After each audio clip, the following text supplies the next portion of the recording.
খালি পেটে কি কি খেলে কি কি রোগ থেকে মুক্তি মেলে, আজকের ভিডিওতে সেটাই জানাবো আপনাদের। পুরো ভিডিওটি দেখুন। খালি পেটে আপনি যা খাবেন সব থেকে বেশি কাজে লাগবে আপনার সেটাই, কারণ তখন আমাদের পেট খালি থাকে এবং আমরা যেটা খাবো সেটাই কিন্তু ভেবে চিন্তে খেতে হবে। এমন কিছু খাবার আছে যা খালি পেটে খুবই উপকারী, সেগুলো কি কি তাহলে জেনে নিন।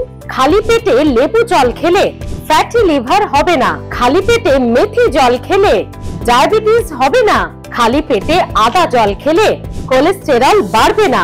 খালি পেটে কিশমিশ খেলে রক্তের পরিমাণ বাড়ে। খালি পেটে রসুন খেলে হৃদরোগের ঝুঁকি কমে। খালি পেটে গরম জল খেলে হজমের সমস্যা, পেটের সমস্যা কমে। খালি পেটে চিয়া সিডস খেলে ওজন নিয়ন্ত্রণে থাকে।